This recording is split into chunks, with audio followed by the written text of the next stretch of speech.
మీ business ఏదైనా మీ ఊర్లో promotion చేయాలంటే అది సుమన్ టీవీతోనే సాధ్యం. ఇప్పుడే సంప్రదించండి. నమస్తే, వెల్కమ్ టు సుమన్ టీవీ. ఇప్పుడు దేశవ్యాప్తంగా సంచలనం సృష్టించినటువంటి వైరస్ జీబీఎస్ వైరస్. ఈ జీబీఎస్ వైరస్ యొక్క లక్షణాలు ఏ విధంగా ఉంటాయి, ఎటువంటి ట్రీట్మెంట్ తీసుకోవాలి, ఎటువంటి జాగ్రత్తలు తీసుకోవాలి, దీని గురించి అయితే పూర్తి డీటెయిల్స్ అయితే తెలుసుకుందాం. అయితే మనతో పాటు ఉన్నారు ఎంఎస్ జనరల్ సర్జన్ అయినటువంటి నేరెళ్ళ ధర్మతేజ సార్ గారు అయితే మనతో పాటు ఉన్నారు. సార్ నమస్తే సార్. సార్, ఇప్పుడు జీబీఎస్ వైరస్ అయితే దేశవ్యాప్తంగా అక్కడక్కడ కేసులు కూడా రావడం జరిగింది. ఏంటి అసలు జీబీఎస్ వైరస్ యొక్క వ్యాధి లక్షణాలు ఏ విధంగా ఉంటాయి? గులియన్ బెర్రీ సిండ్రోమ్ అంటాం. అంటే గులియన్ బెర్రీ సిండ్రోమ్ అంటే ఒక 1916లో ఫ్రెంచ్ డాక్టర్ దీన్ని కనిపెట్టారు అనమాట. యాక్చువల్లీ సిండ్రోమ్ ఏంటంటే డిసీజ్ అంటే ఒక జబ్బు, సిండ్రోమ్ అంటే నెంబర్ ఆఫ్ డిసీజెస్, ఒక బాడీ ఒక జబ్బులు కలిపి ఒకటి సిండ్రోమ్ అంటాం. స్పెసిఫిక్గా గులియన్ బెర్రీ సిండ్రోమ్ అంటే మామూలుగా ప్రోగ్రెసివ్ మజిల్ డిజార్డర్ అంటాం. సడన్గా ఒక కండరాలు ఎక్కువ నరాలు ఎఫెక్ట్ అయ్యి నరాలుగా కండరాలు ఎఫెక్ట్ అవుతాయి. స్పెసిఫిక్గా నరాలు 2 రకాలు ఉంటుంది: central nervous system, peripheral system. Central అంటే బ్రెయిన్లో అటాక్ అయ్యేది, కింద లైక్ చూపు అట్లా ఉంటుంది.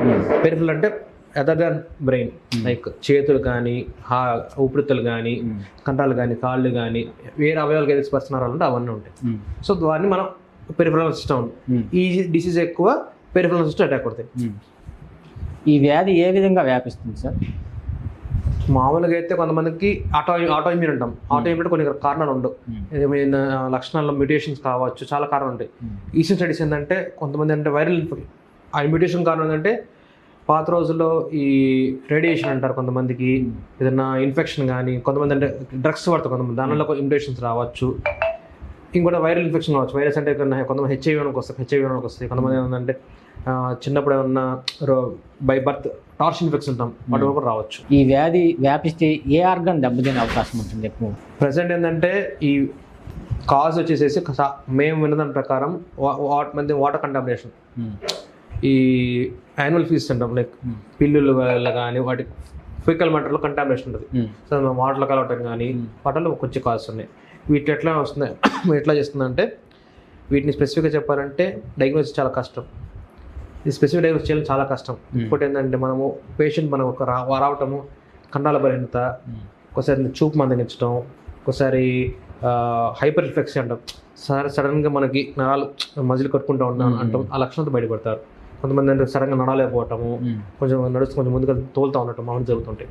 సో అట్లా మనం వాటిని పేషెంట్ని లక్షణాలు బట్టి సో మనం ఒక అవగాహనకు వస్తాం తప్ప మనం జబ్బు నిర్ధారణ చేయలేము. సో ఓకే, ఈ మేబీ ఇనిషియల్గా ఏంటంటే మన ఈ జబ్బు బయటపడడం మినిమం 4 వీక్స్ సాగాలి. 4 వారాల తర్వాతే మేజర్ లక్షణం బయటపడతాయి. సపోజ్ ఇవాళ దెబ్బ వెళ్తే మనకి దెబ్బ కమలట, ఆ లక్షణం కదా మనం జబ్బు నిర్ధారణ చేయలేము. ఈ వైరస్ని అంటువ్యాధి అనొచ్చా సార్? అంటువ్యాధి అని చెప్పలేము మనం. అంటువ్యాధి అంటే ఒక పర్సన్ సోకేది. ఇది వైరల్ ఇన్ఫెక్షన్ అంటే మేబీ స్ప్రెడ్ అయిన వాటర్ కంటామినేషన్ వల్ల తప్ప పర్సన్ టు పర్సన్ అయితే కాదు. ఒకవేళ వైరస్ వ్యాపించింది అనుకోండి, ఎటువంటి ఆహార నియమాలు పాటించాలి? ఆహారం రొటీన్గా మనం ఏదైతే పురాతన చెప్పినట్టు ప్రతి ఆహారంగా వెజిటబుల్స్ ముందే కడిగి పెట్టుకోవటం జాగ్రత్తగా శుభ్రతలో ఉంచుకొని చూసుకుంటే బెటర్గా ఉంటుంది. బాడీకి ఏదైనా ఇమ్యూన్ సిస్టమ్ బాగుంటే వైరల్ ఇన్ఫెక్షన్ వచ్చినా కానీ బాడీ ఫైట్ చేస్తుంది. ఇమ్యూనిటీ బాగుండాలి మన బాడీకి. మంచి బలమైన ఆహారం తింటాము, డ్రై ఫ్రూట్స్ తింటాం వల్ల కానీ ఇమ్యూనిటీ బూస్టర్స్ అంటాం. సో అవి తింటా ఉంటే ఇమ్యూనిటీ పెరుగుతుంది, దానివల్ల వైరల్ ఇన్ఫెక్షన్ బాడీలో రావటం తగ్గుతుంది. ఎటువంటి జాగ్రత్తలు తీసుకోవాలి వైరస్ వ్యాపించకుండా? వాళ్ళు వ్యాపించిన తర్వాత ఎటువంటి జాగ్రత్తలు తీసుకోవాలి? వ్యాపించిన తర్వాత మనం చెప్పలేము. ఫస్ట్ ఆ జబ్బు నిర్ధారణ చేయలేము. ఫస్ట్ జబ్బు నిర్ధారణ చేయాలంటే ముందు లక్షణాలు ఎలా వస్తాయి. ఇప్పుడు వాళ్ళ పేషెంట్ వాళ్ళు వస్తే ఒక లక్షణంతో వస్తే ఆ లక్షణాలు 4 తర్వాత ఎలా ప్రోగ్రెస్ అవుతున్నాయి, మన లక్షణాలు తగ్గుతున్నాయి పెరుగుతున్నాయి. అది అంటే ఒకవేళ పెరుగుతుందంటే దాని లక్షణాలు ఎట్టుపోతున్నాయి చూసుకోవాలి.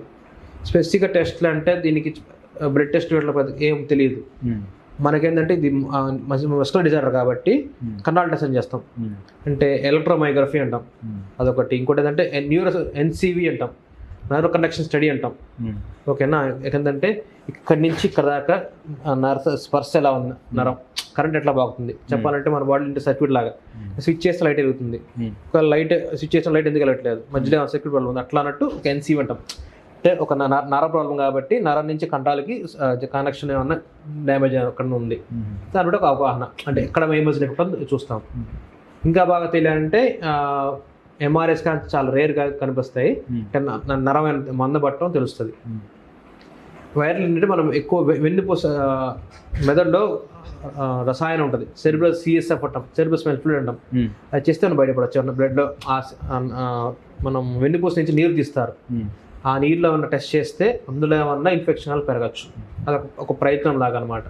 ఒక టెస్ట్లో 10 టెస్టులు చేస్తే ఒక రకం టెస్టులు బయటపడట్టు అనమాట.